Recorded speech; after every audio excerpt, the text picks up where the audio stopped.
Welcome to another episode, everyone.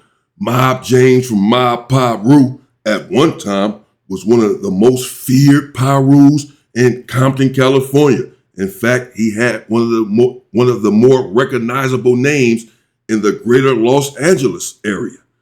And then things began to take a turn. His brother, of course, his little brother, was Buntry from Mob Piru, who was steeply involved with death row until he himself was murdered. His brother, and Mob James blames himself essentially for his death. And then Mob James himself ended up being accused of a few things. He himself brought Suge Knight around to the Mob Pirus. This individual dates back to a very long time. But again, things began to take a turn with Mob James. This is Boys in the Hood TV. Check it out. Welcome to Boys in the Hood TV. Today we're going to be discussing the life of OG Mob James from the Mob Pirus. Now James will be born in 1965 in South Central. And in 1973, his family would relocate to the city of Compton. Now as a kid, he along with his two other brothers, Timothy and Alton, will all have a close relationship growing up. Now in 1976, James and his brothers would all attend Foster Elementary. Now as a kid, James was always getting into fights on a daily basis. And by third grade, he would get expelled at Foster after punching his school teacher after she tried to take him to the office. Not only was he having trouble in school, but outside of school, he was getting bullied and picked on. So one day, James would head back home, grab a couple kitchen knives, and come back up to the school and wait at the playground for the kids to get out of school. Once he saw his bullies, he would then start chasing them around the neighborhood with knives. But the trouble didn't only stop at school with the bullies. He also dealt with trouble at home with an abusive father who would whoop him, not only for getting in trouble for school, but sometimes even when he had done nothing wrong. One of his beatings were so bad that he had to be taken to the hospital and having the top of his head stapled. Now by the age of 12, James, along with his brothers, would start hanging out on the block around the older guys at Ludus Park. Now one kid in the neighborhood he would see every blue moon was Marion Knight, also known as Suge. Now Suge was hardly around in the neighborhood simply because his mother would not let Suge hang out on the block. Now throughout the neighborhood at this time, James was known as Lil Mac. He was also known for riding the block, carrying a baseball bat, which was broken in half. Now because of his wild behavior, he would be bounced from school to school due to constant fighting. Now at the time, the East Side Mob was beefing with most Compton Crips, but one of their main rivals was the Santana Block, who were extremely active in the city. Now around 1980, James and a couple homies, while on the block, will be approached by Crips from Palmanoke. Now as James and his homies were about to square up to fight them, one of the Crips would pull out a .38 and open fire. And James would be shot in his chest. Now he would luckily survive his injury, but after being shot, the dynamics would change and James would no longer carry that bat. He would now get a hold of a gun.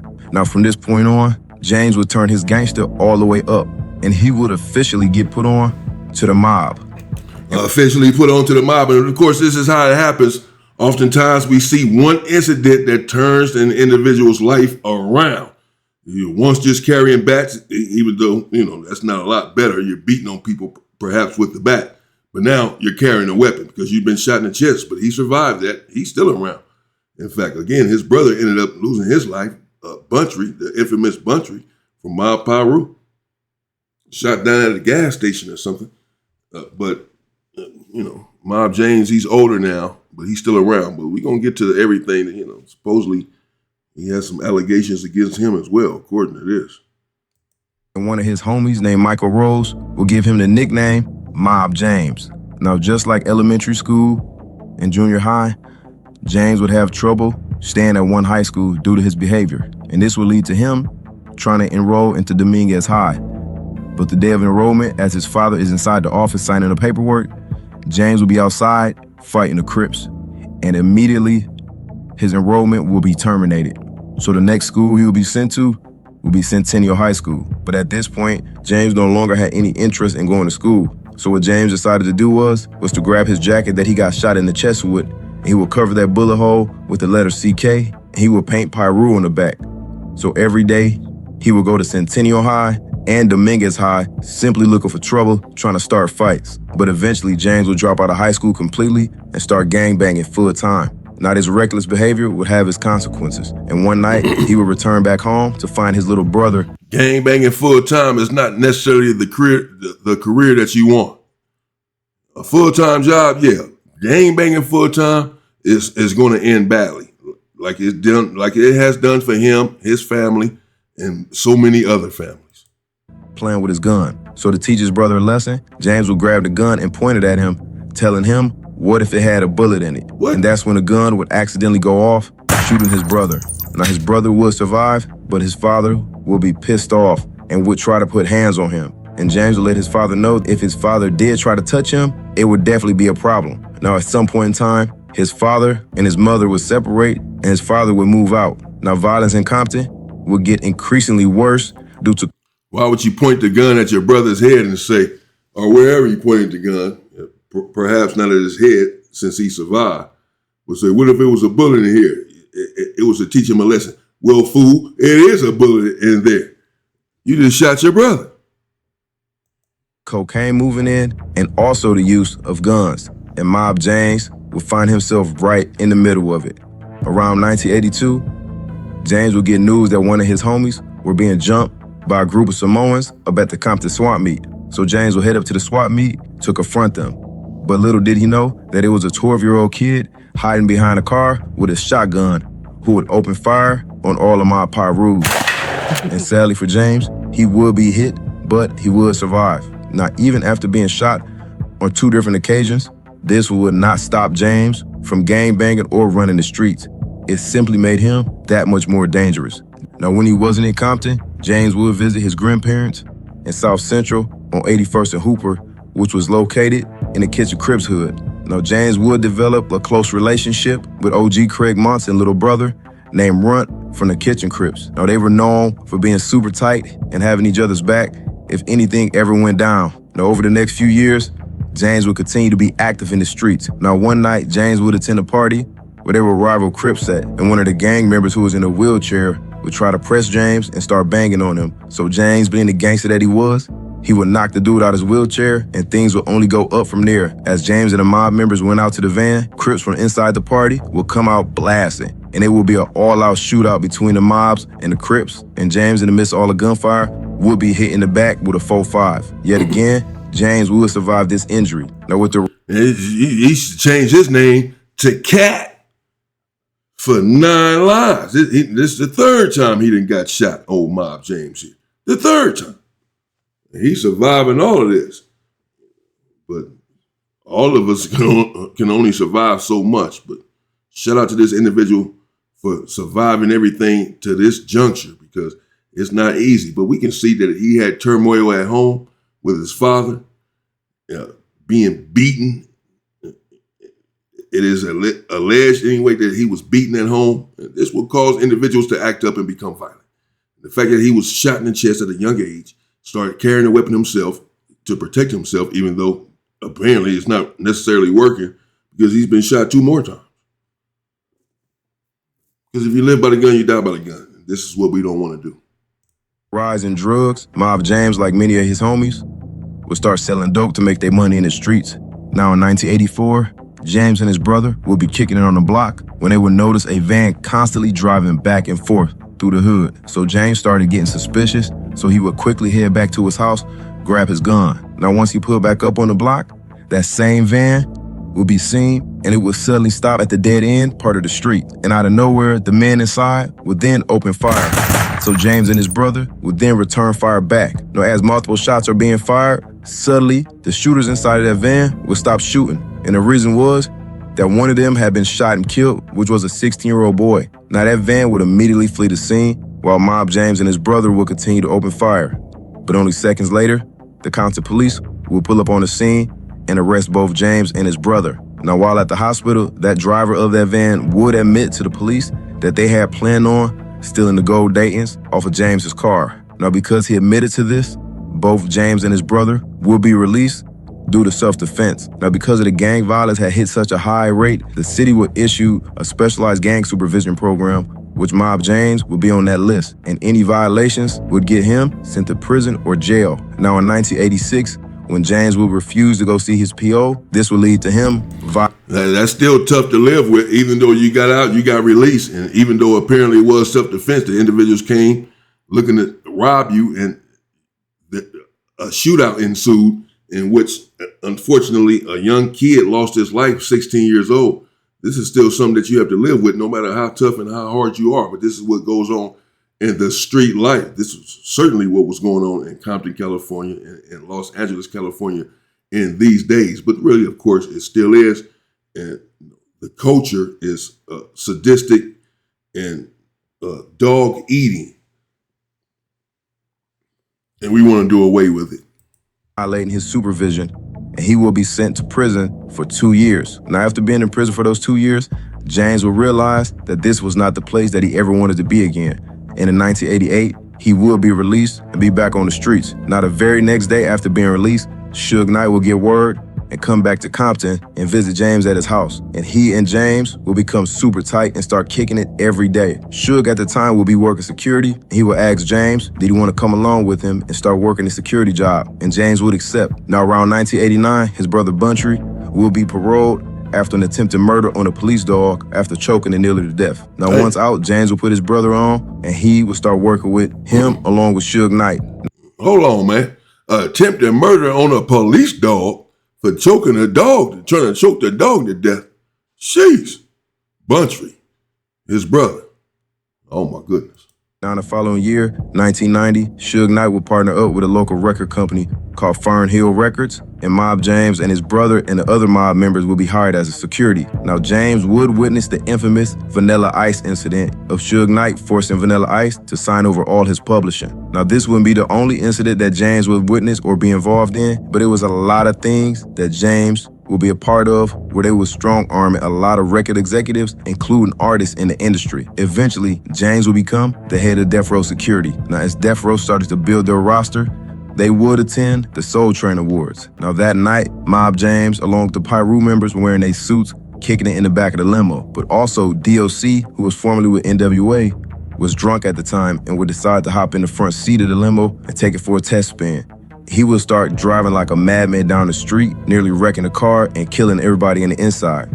But once he returned back to the parking lot where the Soul Train was taking place, Mob James would step up and confront DOC, who would start laughing in his face, and this would lead to James taking off and hitting DOC so hard, he would slide over the hood of the car. James, at this point, had built up a fierce reputation, and he was respected by everybody. Now, the drama with Death Row would continue to get worse. One night at the Roxbury Club, Suge Knight will get into an altercation with 6 players from the LA Rams who he knew from his time playing football. One of the players would then key his Mercedes-Benz. So Suge Knight would run in the inside, telling Mob James and the other Pirus, who would immediately rush outside and step to the Rams. Out of nowhere, a brawl would take off after one of Suge Knight's twin cousins would punch on one of the Ram players. Now, this brawl would last for a few minutes up until the police would arrive, and one of Suge Knight's cousins would be arrested while still fighting the football player on the ground. Now, Mob James would eventually find himself in deep waters. In 1992, in the midst of Dr. Dre working on the Chronic album. Well, why would you go and key his car? Y'all got millions, man. Oh, I guess Suge did too. But my goodness, that's how you handle grown men. Y'all get into an argument, you go out there and key the man's car. Well, yeah, it's about to be a brawl out there. It's about to go down.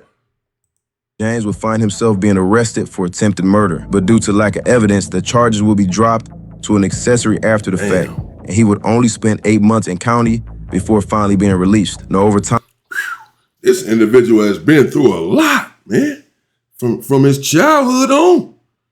Being beaten as a kid, apparently, kicked out of schools, fighting in school, shot in the chest, become a full-fledged gang member, apparently.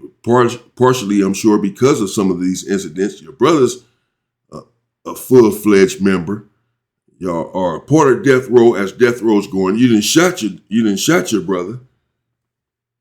You killed someone else, a 16-year-old, or someone did, maybe the dude that was with you, one of the bullets.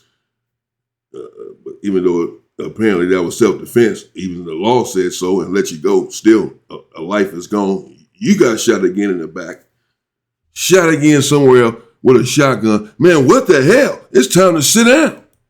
James would start playing the back seat and allow his brother, Buntry, to start really working security for Suge Knight because he was afraid of flying and his job required a lot of air travel. So this would lead to James working at Suge Knight's lowrider shop called Let Me Ride on Rosecrans. This shop would bring in a lot of business, and even one situation, Dr. Dre's car would be dropped off up there to get worked on, and Mob James would decide to steal a car and joyriding it for nearly 3 days around the hood before finally giving it back. Now by 1994, Death Row was the #1 label in the country, but they would be facing a lot of turmoil when Snoop Dogg would be arrested on murder charges. Now at the time of the trial, Mob James will be responsible for posting up outside the courthouse along with other Mob Piru members. At the time, damn, did Snoop just grab his hand? I guess the verdict was coming in. Snoop, he looked, nah, hell no. The hell? Oh no, I'm not doing that.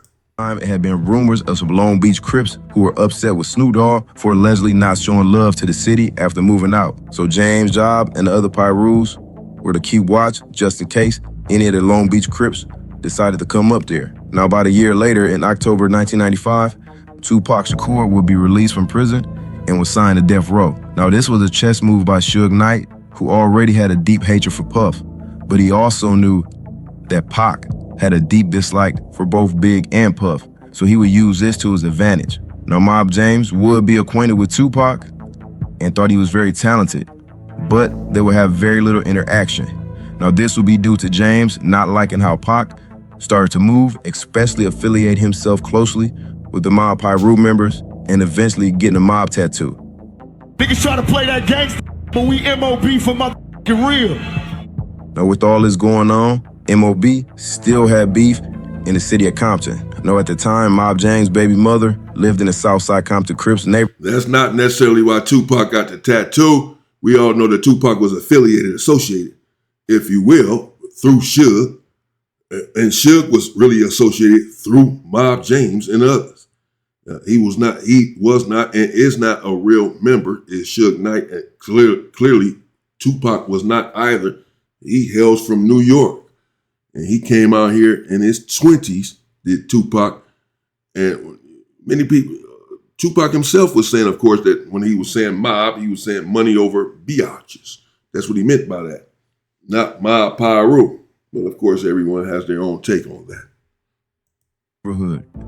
And she would start feeding him information that the South Side had linked up with Puffy. Now, with this new affiliation with Puff, this would lead to MOB and Southside Compton Crips on a crash course. Now, rumors would start to spread that Puffy had put a $10K bounty out on anybody who can snatch a Death Row chain. And it wouldn't be too long before somebody took him up on that offer. In the fall of 1996, the Southside Compton Crips and MOB would clash at the Lakewood Mall in an attempt to snatch Trayvon Lane's Death Row chain. Now, after this attempt failed, everything would spiral out of control in Compton, and this would lead to multiple shootouts. But in September, everything would go from bad to worse when Tupac and MOB would pack out Baby Lane at the MGM Grand. Now, while this fight is going on at the Grand, Mob James was working security at Club 662. Now, about 30 minutes later, while working the door, James would see the Southside Crips pull up in the parking lot before immediately leaving. But only a few hours later, Suge Knight would come back to the club, letting everybody know that Pac had been shot. But ultimately, in the end, Tupac would die from his injuries, and things would only get worse. This would lead to back and forth shootings between the Pirus in Compton and the Southside Compton Crips. Multiple deaths would come about due to this beef. Now, James would get word in the midst of all this shooting from his baby moms that the Southside Crips were bragging about smoking Tupac, specifically Baby Lane.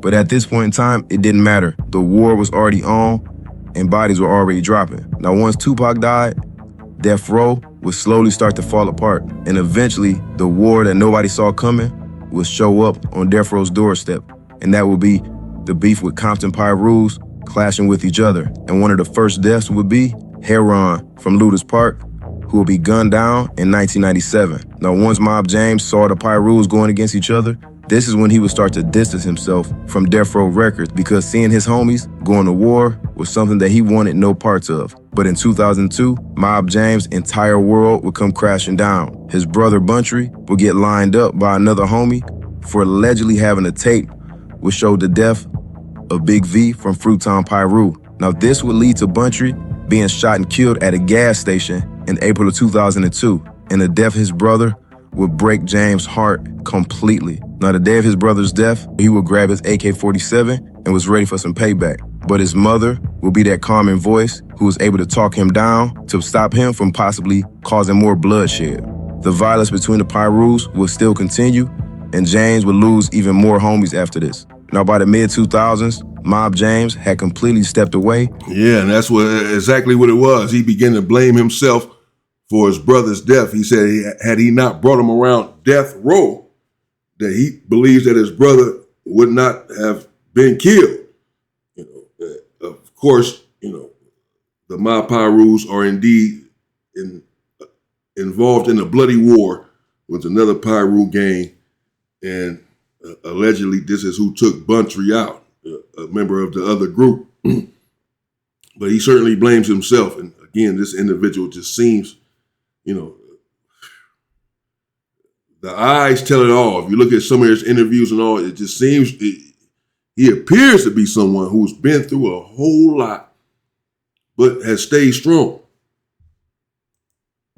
From death row and the gang life. But in 2004, Mob James will be accused of cooperating with the feds to help take down FG from Cross Atlantic Piru in an alleged drug transaction from the early 2000s. Now, FG from Atlantic Piru would end up taking the deal and be sentenced to 4.5 years in the feds. Now, Mob James would deny any allegations of being an informant or snitching of any kind. Now, as of today, Mob James is still alive and well and can be seen online doing interviews on YouTube, on different podcasts. I would like to thank everybody for... Yeah, he's right. I still see him around everywhere. I don't know anything about these allegations. I haven't seen any paperwork. I haven't even heard the allegations. So apparently they're not strong allegations against him. The individual here, Boys in the Hood TV, shout out to him again, put it in his title. Mob James from Mob Piru beat up Doc from NWA, shot 4 times and accused of snitching, he says in his title. Whatever. I'm not going to even get into that and harp on that because I know nothing about that. Nevertheless, Mob James is an individual that has clearly been through a lot, stayed strong. He was indeed extremely feared, well known in Bompton, if you will, in Compton, California. And he had immense respect. So individuals were not accusing him of all this some time ago. And the lore of his brother only heightened his stature, even though it's his little brother and he brought him around. Buntry became an infamous individual himself. I'll stand corrected. I said 2006, 2002. Then he was unalived at the gas station. And, they've been through a lot. So Mob James is still around, as we heard, as we can see. And he's still around telling his story and beefing with individuals sometimes on the internet and you name it. But I would say he's still a respected individual, in fact, in spite of whatever allegations there may be against him. Again, I never even heard of it myself. So, but he's up there in age now, and of course he's not. When they started beefing with one another, he got out of the way then. This was some time ago, before his brother was even unalived. So he's certainly out of the way at this point. He's somebody's granddaddy. He's not out here running the streets. He's just doing interviews and trying to make a living, like we all are. Shout out to Mob James. Shout out to Boys in the Hood TV. Let me know what you think in the comments. Stay safe and stay free, people.